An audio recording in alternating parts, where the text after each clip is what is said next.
প্রচণ্ড সাইক্লোনের কবলে পড়া জাহাজ যেন প্রকৃতির রোষ থেকে বাঁচতে দিগন্তবিহীন সমুদ্রে ছুটে চলে, ঠিক তেমনি এক উত্তাল সমুদ্রে যুক্তরাষ্ট্রের নিষেধাজ্ঞার জাল ফুঁড়ে বেরিয়ে যাচ্ছে ইরানের তেল। স্যাটেলাইট থেকে তোলা ছবি বলছে, প্রতি মাসে 30 থেকে 40টি নামবিহীন, পরিচয়বিহীন বিশাল তেলবাহী ট্যাঙ্কার ইরান থেকে ছুটে যাচ্ছে চীনের বন্দরে। তাদের কোনো নাম নেই, কোনো পতাকা স্পষ্ট নয়। কখনো মাঝ সমুদ্রে থেমে অন্ধকারে অন্য জাহাজের তেল স্থানান্তর করে, রাডারেও ধরা পড়ে না তারা। আর এই অভিযান পরিচালিত হচ্ছে আমেরিকার চোখের সামনে দিয়েই।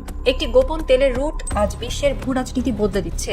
2018 সালে যুক্তরাষ্ট্র ইরানের উপর ইতিহাসের সবচেয়ে কঠোর অর্থনৈতিক নিষেধাজ্ঞা আরোপ করে।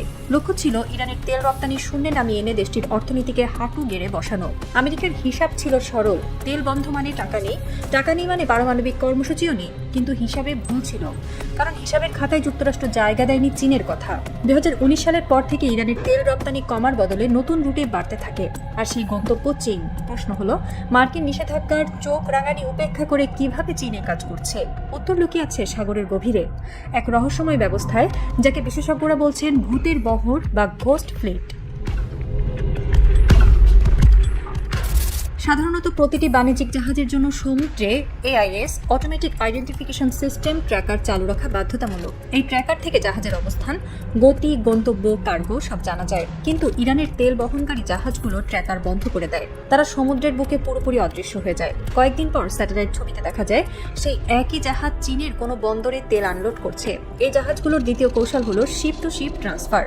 মাঝ সমুদ্রে এসে একটি জাহাজ অন্যটির কাছে থামে, সমুদ্রের উপর এক জাহাজ থেকে আরেক জাহাজে তেল স্থানান্তরিত হয়। নতুন জাহাজটির পতাকা হয় চীনের, যেন ইরানের সঙ্গে এই তেলের কোনো সম্পর্ক নেই। পুরো অপারেশনটি পরিচালিত হয় অন্ধকারে, রাডারের আড়ালে, যুক্তরাষ্ট্রের গোয়েন্দা চোখ ফাঁকি দিয়ে।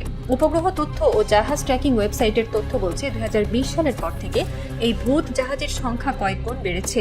ইরানের খার্ক দ্বীপ থেকে প্রতি সপ্তাহে অন্তত 5 থেকে 7টি জাহাজ ছাড়ছে। এদের অধিকাংশ যাচ্ছে চীনের ঝোসান, তিয়ানজিন এবং শেনজেন শহরে। চীনের কোম্পানিগুলো ইরানের তেল কিনতে ফ্রন্ট কোম্পানি খুলেছে সংযুক্ত আরব আমিরাত, ওমান ও মালয়েশিয়ায়। AIS ট্র্যাকার বন্ধ করে ও জাহাজের নাম ও পতাকা পরিবর্তন করে যুক্তরাষ্ট্রের নজর এড়ানো সম্ভব হচ্ছে। শীর্ষ গোয়েন্দা সংস্থাগুলোও অনেক সময় ধোঁকা খেয়েছে।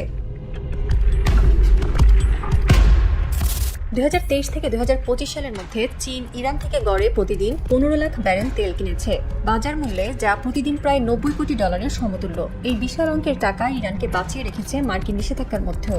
চলতি 2026 সালের এপ্রিল মাসে মোট 32টি তেলবাহী জাহাজ ইরান থেকে চীনের বন্দরে পৌঁছেছে। গড়ে প্রতিটি জাহাজ বহন করছে 10 লাখ ব্যারেল তেল। অর্থাৎ এপ্রিল মাসে চীন আমদানি করেছে 32 কোটি ব্যারেল ইরানি তেল, বাজার মূল্যে যার মূল্য প্রায় $3,200 কোটি। এই অর্থ ইরানের বাজেটের এক বিশাল অংশ। যুক্তরাষ্ট্রের ট্রেজারি ডিপার্টমেন্টের রিপোর্ট বলছে, ইরানের মোট তেল রপ্তানির 92% যায় চীনে, মাত্র 8% সিরিয়া, উত্তর কোরিয়া ও ভেনেজুয়েলায়। চীন না থাকলে ইরানের অর্থনীতি ইতিমধ্যেই ধসে পড়ত। তাই ইরান চীনকে তার সবচেয়ে গুরুত্বপূর্ণ অর্থনৈতিক ও কৌশলগত অংশীদার মনে করে। এই গোপন তেল বাণিজ্যের সবচেয়ে গুরুত্বপূর্ণ দিক হচ্ছে অর্থ পরিশোধের পদ্ধতি। চীন ইরানের তেল কেনার বিনিময়ে মার্কিন ডলার ব্যবহার করছে না, পেমেন্ট হচ্ছে চীনের নিজস্ব মুদ্রা ইয়ানে। পেমেন্টের জন্য তারা ব্যবহার করছে না সুইফট সিস্টেম, ব্যবহার করছে চীনের নিজস্ব cross border payment system CIPS, cross border interbank payment system. CIPS এর মাধ্যমে টাকা যাচ্ছে ইরানের কেন্দ্রীয় ব্যাংকে, আর ইরান সেই ইয়ান দিয়ে চীন থেকে কেনাকাটা করছে খাদ্য, ওষুধ, যন্ত্রপাতি, এমনকি সামরিক সরঞ্জামও। চীন ইরান 2021 সালে 25 বছরের কৌশলগত অংশীদারিত্ব চুক্তি স্বাক্ষর করে। চুক্তিতে ইরানে $4,000 কোটি বিনিয়োগের প্রতিশ্রুতি দেয় চীন, বিনিময়ে সস্তায় ইরানের তেল পাচ্ছে তারা। এই চুক্তিতে পরিশোধের মাধ্যম হিসেবে নির্ধারিত হয়েছে চীনা ইয়ান। পেট্রো ডলারের এই অবসান ঘটলে যুক্তরাষ্ট্র বিশ্বের উপর আধিপত্য হারাবে, ডলারের মূল্য পড়ে যাবে, যুক্তরাষ্ট্রের ঋণ নেওয়ার ক্ষমতা কমে যাবে, আর চীন হয়ে উঠবে বিশ্বের সবচেয়ে শক্তিশালী অর্থনৈতিক শক্তি। যুক্তরাষ্ট্র কি এসব জানে এবং ক্রমাগত চেষ্টা করছে থামাতে। 2023 থেকে 2026 সালের মার্চ পর্যন্ত যুক্তরাষ্ট্র চীনের 300টিরও বেশি কোম্পানি ও ব্যক্তির ওপর নিষেধাজ্ঞা আরোপ করেছে। সবাই ইরানের তেল কেনার সঙ্গে জড়িত। শুরুতে তালিকায় ছিল বিভিন্ন শিপিং কোম্পানি, পরে ব্যাংক, ইন্স্যুরেন্স কোম্পানি, এমনকি পোতাশ্রয় ব্যবস্থাপনা প্রতিষ্ঠানও। কিন্তু প্রতিবারই চীন পথ বের করেছে। যুক্তরাষ্ট্র A কোম্পানি ব্ল্যাকলিস্ট করলে চীন B কোম্পানি খুলে নিয়েছে। মার্কিন নিষেধাজ্ঞার তালিকাভুক্ত শিপিং লাইন বন্ধ হলে নতুন শিপিং কোম্পানি ভাড়া করেছে। পুরো ব্যবস্থায় যেন যুক্তরাষ্ট্রের জন্য রাখা হয়েছে এক অদৃশ্য ফাঁকা পথ। এ যেন এক ধৈর্যের খেলা। যুক্তরাষ্ট্র একটি দরজা বন্ধ করে, চীন আরেকটি দরজা খোলে, আর এই খেলায় চীন পিছিয়ে নেই কখনো। যুক্তরাষ্ট্রের সামনে আরেক বড় সংকট আছে। চীনের বিরুদ্ধে সরাসরি কঠোর পদক্ষেপ নিলে বৈশ্বিক অর্থনীতি বিপর্যস্ত হবে। কারণ চীন ও আমেরিকার দ্বিপাক্ষিক বাণিজ্যের পরিমাণ বছরে প্রায় ৬৮,০০০ কোটি ডলার। চীনের পণ্য ছাড়া আমেরিকার বাজার অচল হয়ে যাবে, দোকানের তাক খালি হবে, দাম বেড়ে যাবে, মুদ্রাস্ফীতি চরমে পৌঁছাবে। আর চীনের বিরুদ্ধে সরাসরি নৌ সামরিক অভিযান তো কল্পনাও করা যায় না, কারণ চীন পরমাণু শক্তি। তাদের DF-21, DF-26 হাইপারসনিক মিসাইল সমুদ্রে যুক্তরাষ্ট্রের যুদ্ধজাহাজ ধ্বংস করতে সক্ষম। তাই যুক্তরাষ্ট্র অন্য কৌশল বেছে নিয়েছে। তারা হরমুজ প্রণালীকে কেন্দ্র করে চীন ও ইরানের উপর চাপ সৃষ্টির চেষ্টা করছে। হরমুজ প্রণালী পৃথিবীর সবচেয়ে গুরুত্বপূর্ণ সামুদ্রিক পথ।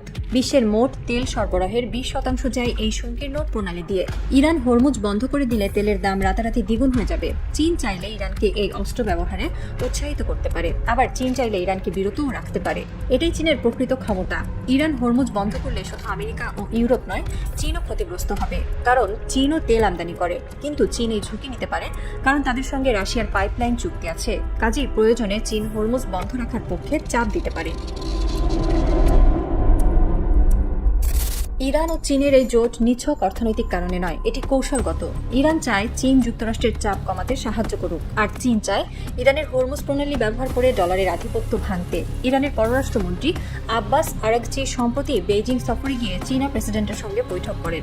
দুই দেশ একটি গোপন সামরিক চুক্তি স্বাক্ষর করেছে বলে গুঞ্জন আছে। চুক্তি অনুযায়ী পরমাণু হামলার সময় চীন ইরানকে রক্ষা করবে, বিনিময়ে ইরান চীনকে সস্তায় তেল দেবে এবং হরমুজ প্রণালীতে চীনকে অগ্রাধিকার দেবে।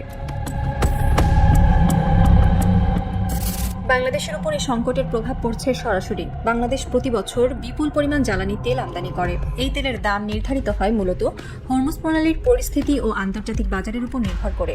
ইরান যুক্তরাষ্ট্র উত্তেজনা আরও বাড়লে, হরমুজের সংকট তৈরি হলে তেলের দাম বাড়বে। বাংলাদেশ তখন আরও মূল্য দিতে বাধ্য হবে। বিদ্যুৎ উৎপাদন কমবে, লোডশেডিং বাড়বে। এটা কোনো দূরের গল্প নয়, এটা প্রতিদিনের জীবন। তাই বিশ্ব রাজনীতি জানা শুধু আগ্রহের বিষয় নয়, এটি বাঙালির প্রয়োজনীয়তা। সপ্তাহ দুয়েক আগে বাংলাদেশের জ্বালানি ও খনিজ সম্পদ বিভাগ জানিয়েছে জুলাইয়ে জ্বালানি তেলের দাম আরও বাড়তে পারে। হরমুজ প্রণালী বন্ধ থাকায় সৌদি আরব, কুয়েত ও আমিরাত থেকে জাহাজ আসতে দেরি হচ্ছে। চীন ইরানের তেল নিয়ে যাচ্ছে, ফলে অন্য দেশগুলো চীনের কাছে দর কষাকষি করছে। বাংলাদেশ পেট্রোলিয়াম কর্পোরেশন জানিয়েছে, চলতি অর্থবছরে জ্বালানি কেনার জন্য আগের চেয়ে দ্বিগুণ বাজেট রাখা হয়েছে। যুক্তরাষ্ট্র কিন্তু মেনে বসে নেই। তাদের সামরিক ও গোয়েন্দা বিভাগ চীন ইরান তেল পাচার রোধে নতুন অপারেশন শুরু করেছে। পেন্টাগনের ট্রোজান সি নামের একটি গোপন অভিযানের খবর ফাঁস হয়েছে। এই অভিযানে যুক্তরাষ্ট্র চায় ইরানি তেলবাহী জাহাজগুলোকে দুর্বল দেশের কোনো বন্দরে আটক করতে। কেন্দ্রীয় কমান্ড সেন্টকমের নির্দেশে যুক্তরাষ্ট্র গত কয়েক মাসে ওমান ও সৌদি আরবের কাছে ইরানি জাহাজ আটক দিতে অনুরোধ করেছে, কিন্তু সৌদি আরব এতে রাজি হয়নি। কারণ ইরানের আশঙ্কা, তারা জানে লোহিত সাগরে ইরানি ড্রোন হামলায় জাহাজ পুড়ে যেতে পারে। হরমুজ প্রণালীর বুকে তখন রাত গভীর। জলরাশি থেমে থেমে আছড়ে পড়ছে। সেই আছড়ের শব্দ যেন কান্না। কাঁদছে ডলার। 50 বছর ধরে বিশ্বের বুকে একছত্র আধিপত্য ছিল ডলারের। 1974 সালে হেনরি কিসিঞ্জার যখন সৌদি আরবকে ডলারে তেল বিক্রির চুক্তিতে রাজি করান, তখন পৃথিবীর কেউ ভাবেনি এই পেট্রো ডলার ব্যবস্থা একদিন চরম সংকটের মুখে পড়বে। কিন্তু সব সাম্রাজ্যেরই পতন হয়। ডলারের সাম্রাজ্যের পতন শুরু হয়েছে অদৃশ্য এক যুদ্ধে। নামহীন জাহাজ, পরিচয়হীন মালিক, অদৃশ্য কার্গো, রাডারে ধরা পড়ে না, স্যাটেলাইটও ছায়া মেলায় না। এ যেন ভূতের বহর। চীন ও ইরান মিলে এই ভূতের বহর চালাচ্ছে বছরের পর বছর। আর প্রতিদিন 15 লাখ ব্যারেল তেল পৌঁছে যাচ্ছে চীনের বন্দরে। তার বিনিময়ে ইরান পাচ্ছে ইয়ান, ডলার নয়। মার্কিন ট্রেজারি ডিপার্টমেন্টের কর্মকর্তারা রাতে ঘুমাতে পারেন না। উপগ্রহ ছবি দেখে তারা হিসাব করেন আজ আরও 3টি জাহাজ নিষেধাজ্ঞা ভঙ্গ করেছে। পেন্টাগনের গোয়েন্দা প্রধান জরুরি বৈঠক ডেকেছেন। ট্রাম্পের ইরান উপদেষ্টা বলছেন, এভাবে চলতে থাকলে আমরা হেরে যাব। ওদিকে তেলের আড়ালে আরও বড় খেলা হচ্ছে ইয়ানের উত্থান। চীন CIPS পেমেন্ট সিস্টেম চালু করেছে। ইরানের কেন্দ্রীয় ব্যাংক এখন চীনা ইয়ানে লেনদেন করছে। রাশিয়াও এই সিস্টেমে যোগ দিয়েছে। সংযুক্ত আরব আমিরাতও কাছাকাছি। এক নতুন আর্থিক জোট গড়ে উঠছে। এই জোটের একমাত্র উদ্দেশ্য ডলারের আধিপত্য শেষ করা। কে জিতবে এই লড়াই? যুক্তরাষ্ট্রের নিষেধাজ্ঞা না চীনের ধৈর্য? ইতিহাস বলে ধৈর্যই সবচেয়ে শক্তিশালী অস্ত্র। যুক্তরাষ্ট্র নিষেধাজ্ঞার জাল ছড়াচ্ছে, চীন তার ভূতের জাহাজ ছাড়াচ্ছে। ইরান হরমুজে অটল। চীন ইরানের 25 বছরের অংশীদারি চুক্তি বাস্তবায়ন করছে। সংযুক্ত আরব আমিরাত চীন সফর সেরে ফিরেছে। সৌদি আরবও চীনের দিকে তাকাচ্ছে। বাংলাদেশের দোকানদার, রিকশা চালক, চায়ের দোকানের মালিক সবাই টের পাবে যখন পেট্রোলের দাম বাড়বে, লোডশেডিং বাড়বে, মুদ্রাস্ফীতি চরমে পৌঁছাবে। এ কারণেই আমাদের জানতে হবে, বিশ্ব রাজনীতি শুধু দূরের কোনো সংবাদ নয়, এটা আমাদের জীবনের অংশ।